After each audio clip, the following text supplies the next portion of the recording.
الحمد لله رب العالمين، وصلى الله تعالى وسلم وبارك على حبيبنا وشفيعنا وقائدنا مقتدانا محمد وآله أجمعين من الصحب والأزواج والقرابة والتابعين لهم بإحسان إلى يوم الدين. ربنا آتنا من لدنك رحمة وهيئ لنا من أمرنا رشدا. برایان و خوشکانی بەڕێز بینەران و بیسەرانی خۆشەویست، ئەمە ئەڵقەیەمان ئەڵقەی هەشتەمە لە بابەتی چاو بە خۆدا جێڕانەوە. لەم ئەڵقەیەشدا هەر لەسەر بابەتی پێشوو، لەسەر مەسەلەی پێشوو خواپەرستی دەڕۆین. خواپەرستی خوای پەروەردگار کردوویەتی بە حکمت و ئامانجێک کە مرۆڤ و جوندی بۆ هێناونەدی، وەکو لە ئاەتی ژمارە 56 لە سوورەتی ئەذاریاتدا دەفەرمێ: وما خلقت الجن والإنس إلا ليعبدون. جند و مرۆڤم تەنیا بۆ ئەوە هێناونەدی کە بمپەرستن، بەندایەتیم بۆ بکەن. ئەو بەندایەتی کە خوا سوبحانە وتەعالا کردوویەتی بە حکمەتی دروستکرانی جند و ئینس، جند و مرۆڤ، یانی چی؟ ئەلبەتە پێشتر باسی چەم خواتە عیبادەتمان کردواتە ئەو پەڕی ملکەچی، وە لە فەڕەنگەکانی زمانیشدا هەروە دەڵێت طریق معبد إذا وطئته الأقدام. ڕێیەکی معبد واتە ڕێیە کە پێیەکان زۆر کوتابیانەتەوە و گرێ و گۆڵی تێدا نەمابێت، کەواتە عەبد واتە ملکەش بۆ خوا، گردنکەش بۆ خوا، نەک تەنیا بەڕواڵەت بەڵکو لە دەروونەوە ملکەش بۆ خوا، ڕادەست بوو بۆ خوا سوبحانە وتەعالا. ئەم ڕادەستبوون و ملکەش بوون و تەسلیم بوونە لە چه بوارێکدا، لە چیدا؟ لە وەڵامدا دەڵێن لە ڕاستیدا چەمک و واتای عیبادەت گشتگیرە بۆ هەموو شتێک. ئەتۆ دەبێت بە معنای وشە بە فراوانی لە هەموو بوار و ڕەهەندەکانی ژیانتدا، لە هەموو هەڵسو کەوتەکانتدا بۆ خوا ملکەش بی. بۆ چونکە معنای عیبادەت ئەوەیە. ئەوە یەک. دوو، خوا دەفەرمێت جند و مرۆڤم تەنیا بۆ ئەوە دروست کردوون کە بەندایەتیم بۆ بکەن، بمپەرستن.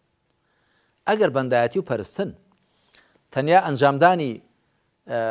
پێنج دروستمەکانی خواپەرستی بووایە، واتە شایەتمان و پێنج نوێژەکان و زەکاتدان و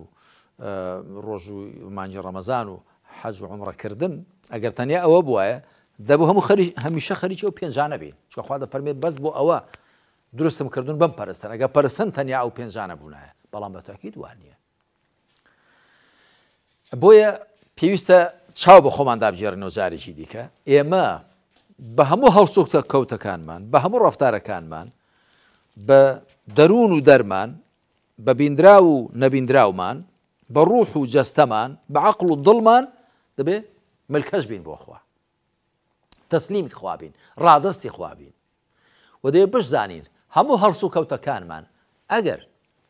بۆ خوا بن سوبحانە وتەعالا و بە پێی شەرعی خوا بن، ئەو دوو مەرجەیان تێدا بێ، ئیخلاسیان تێدا بێ و ئیتیباعیان تێدا بێ، تیاندا ساغ بوو بینەوە بۆ خوا و بە پێی پەیڕۆ بەرنامەی خوا بین، پێی ڕێبازی پێغەمبەر بین صلی الله وسلم لە ئەنجامدانیاندا. هەموو کردەوەکانمان ئەگە عادەتیش بن بە عیبادەت لە قەڵەم دەدرێن. ئەگەر نا، ئەگەر یەکێک لە دوو مەرجەیان تێدا نەبێ، چ ئیخلاس و ساغبوونەوە بۆ خۆیان تێدا نەبێ، چ پەیڕەوی لە شەریعەتکردنیان تێدا نەبێ، ئەگە عیبادەتیش بن دەبنەوە بە عادەت. خوای پەروەردگار دەفەرمێ: الذي خلق الموت والحياة ليبلوكم أيكم أحسن عملا. خوا ئەو زاتەیە کە ژیان و مردن و ژیانی ڕەخساندون تاکو تاقی تام کاتۆ کامەتان کردەوەی چاکترە. زانیان گوتویانە أيكم أحسن عملا أي أخلصه وأصوبه، کامەتان کردەوەکەی ساغترە و ڕاسترە. ساغترە واتە خڵتەی جگە لە خوا پێمە بەسبوونی پێوە نییە، خالیس بۆ خوایە. ئەلا لله الدین الخالیس، وەکو خوا دەفەرمێ. ئاگادار بن ملکەچی ساغ و بێخڵتە تەنیا شایستەی خوایە. یەک. دوو، وە کامەشتان کردەوەکەی ڕاسترە، واتە بە پێی شەرع. کەواتە وما خلقت الجن والإنس إلا ليعبدون جند و مرۆڤم دروست نەکردون مەگەر ئەوەی بمپەرستن بەندایەتیم بۆ بکەن واتە بە تێکڕای جم و جۆڵەکانیان و ئێمە ئەگەر ئیرادەمان هەبێ ویستمان هەبێ و ئیمانێکی باشمان هەبێ بە تەکید هەموو هەڵس و کەوت و جم و جۆڵەکانمان بۆ خوا سبحانه وتعالى دەبن بە عیبادەت. ئەگەر تەماشا هەندێک لە فەرمایشتەکانی پێغەمبەر بکەین صلى الله عليه وسلم پێغەمبەری خوا دەفەرمێ الكلمة الطيبة صدقة بشرك في وجه أخيك صدقة تبسمك في وجه أخيك صدقة هروها إماطة الأذى عن الطريق صدقة وتاكوتي وفرمويتي وفي بضع أحدكم صدقة كهولان أوان بيسير بوا ئەوانی پێشێنیان پیان سیر نەبووە کە فەرموویەتی قسەیەکی باش سەدەقە و خێر و پاداشتە خێر و پاداشتی هەیە ڕوود لە گەڵ خەڵک خۆش بێ زەردەخەنەت ئازارێک لەسەر ڕێیەک لابەری پرسیاریان نەکردو بەڵام کە فەرموویەتی وفی بضع أحدكم صدقة لەسەر جێی یەکێکتاندا لەگەڵ هاوسەریدا ئەوش سەدەقەیە و خێر و پاداشتی هەیە پیان سیر بووە گوتیان ئەیەتی ئەحەدنا شەهوەتەه وەیەکون لەه فیها ئەجر یەکێک لە ئێمە ئارەزوی خۆی جێبەجێ دەکا پاداشتیشی هەیە فەرموویەتی ئەگەر ئارەزوەکەی لە حەرامدا دابنێ گوناحی ناگا گوتیانە با فەرموویەتی ئەگەر لە شوێنی خۆیدا دابنێ ئارەزوەکەی لەگەڵ حەڵاڵی خۆی دابێ ئەوش خێر و پاداشتی هەیە کەواتە چەمک و واتای عیبادەت گشتگیرە و فراوانە یەکێک دەپرسێ ئەدی بۆچی لە کتێبە فیقیەکاندا دەڵێ ربع العادات ربع العبادات ربع المعاملات ربع الجنايات ربع الشيء دەڵێن ئەوە دابەشکردنی فوقەها و شەرعزانانە ئەو بۆ خوێندن و دەرس پێگوتن و شتە ئەگەر نا لە چەمکی قورئان و سونەتدا و لە ڕوانگەی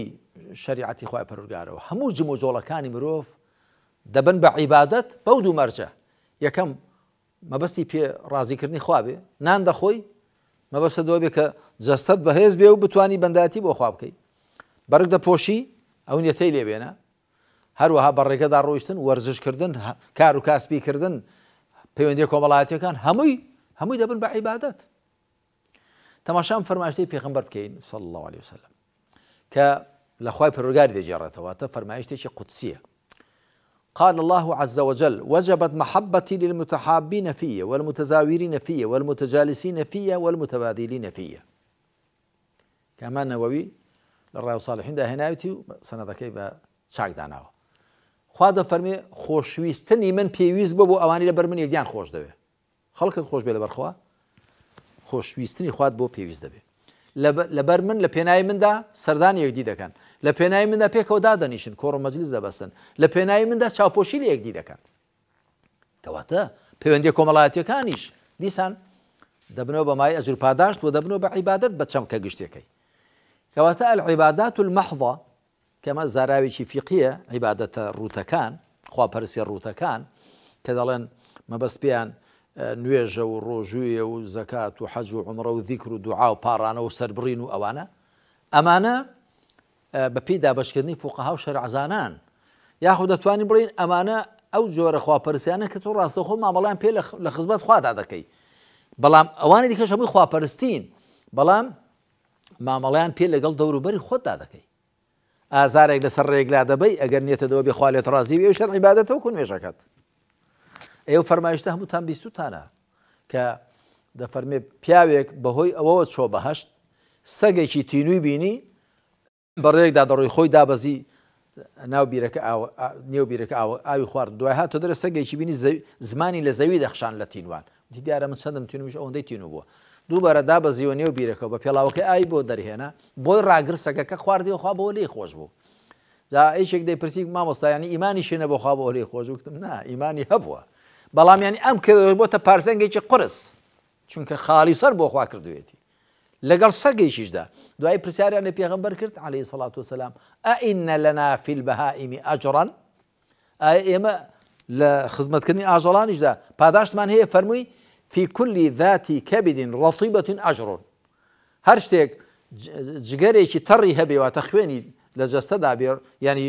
ژیان لەبەر بێ خزمەتی بکەی هاوکاری بکەی پاداشتت هەیە گومانی تێدا نییە کەواتە خواپەرستی چەمکەکەی فراوانە گشتیە با پێمانوانێ بەتەنیا بازنەی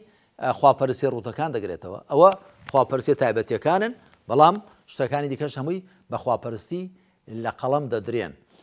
ئەم فەرمایشتەی پێغەمبەریش صلی الله عليه وسلم زۆر جێی پند لێ وەرگرتنەکە دەفەرمێ لأن يمشي أحدكم ساعة في حاجة أخيه خير له من أن يعتكف في مسجد هذا شهرا ئەمە سەنەدەکەی بە حەسەن دانراوە بە چاک واتە ئەگەر یەکێک لە ئێوە سەعاتێک بە ئیشی برایەکیەوە بڕوە سەعاتی یعنی کاتێک ماوەیەک لە کات چونکە ئەم سەعاتی ئێستا کە شەو ڕۆژیان کردو 24 ساعات ئەمە شەمکێکی عورفی و باوی ئێستای هەیە بەڵام وەختی خۆی وشەی ساعە ینی بە موتڵەقی کات بەکار هاتووە ماوەیەک لە کات ئەگەر هیچێک لە ئێوە ماوەیەک لە کات بە ئیشی برایەکیەوە بڕوە چاکترە بۆی خێرترە بۆی کە لە مزگەوتی لەم مزگەوتەمدا مانجێک بچێتە ئیعتیکافەوە کە ئیعتیکاف زۆربەی زانایان دەڵێن مەرجیشی ئێوە تێشیدا بە ڕۆژووبی یەک مانگ بە ڕۆژووبی لە مزگەوتی پێغەمبەردا عەلەیهی سەڵات وسەلام نوێژەکانیشت بە کۆمەڵ بکەی بەقەدەرەوە نییە کە سەعاتێک ئیشی برایەکی موسڵمان هەڵبەتە ئەوەش هەموو جارێوان نییە جاری وا کەسێک گرفتێکی هەیە ژیانی لێ تاڵ کردووە ئەتۆ سەعاتێک بەدەمیەوە دەچی گرفتەکەی بۆ چارەسەر دەکەی بۆ ئەو ژیانەکەی هەمووی ئاسوودە دەبێ ژیانەکەی هەموو دەگۆڕێ ئەوە لە مانجێ خواپەرستی خێرترە کەواتە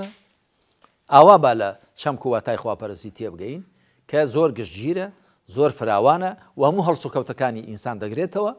بەڵێ خواپەرستی تایبەتیەکانیشن کە خواپەرستی تایبەتیەکانیش بۆ ئەوەن مرۆڤ پەروەردەکەن زیاتر باری بێنن وەکو خوا دەفەرمێ و ئەقیمی الصەڵاتە لذیکری هەروە دەفەرمێ یا ئەیها الذین ئامنوا كتب عليكم الصيام كما كتب على الذين من قبلكم لعلكم تتقون ئەمانیش هەر بۆ ئەوەن کە تۆ زیاتر پەروەردە بکەن لە کایەکانی دیکەی ژیانیشدا هەر عابید بی بۆ خوا و هەر پەرستەر بی بۆ خوا و هەر ملکەس و ڕادەست بی بۆ خوا و فەرمانەکانی خوا جێبەجێکەی و قەدەغەکانی خوا خۆتیان لێ بپارێزی و قەدەغەکان نەشتێنی و ئەرکەکان نەچوێنی یعنی نوێژ و ڕۆژ و بڵێن زەکات و حەج و عومرە و ئەوانش هەر بۆ ئەوەن کە تۆ چاک پەروەردە بکەن و چاک لە خوای پەروەردگارت نزیک بخەنەوە و وات لێ بکەن کە لە هەموو کایەکانی ژیانتدا ئەتۆ ڕادەستی خوابی ملکەس بی بۆ خوا و پابەند بی بە شەریعەت و بەرنامەی خوای بەرز و مەزنەوە لە کۆتاییدا دەڵێم گومانی تێدا نییە ئێمە فەرمانمان پێکراوە کە خوا بپەرستین خوای تعالى دەفەرمێ یا ئەیها الناس اعبدوا ربكم الذي خلقكم الذين من قبلكم لعلكم تتقون ئەی خەڵچینە ئەو پەروەردگارەتان بپەرستن کە ئێوەش و ئەوانی پێشەوەشی دروست کردو بۆ ئەوەی تەقواتان پەیدا بێ لە ئەنجامی خواپەرستیدا پارێزکاری پەیدا دەبێت تەقوا پەیدا دەبێت واتە تۆ حاڵەتێکت بۆ پەیدا دەبێت کە هەمیشە لە خۆت وریابی هۆشیار بی عەقڵت هۆشیار بێ دڵت بێدار بێ لە خۆت وریابی تووشی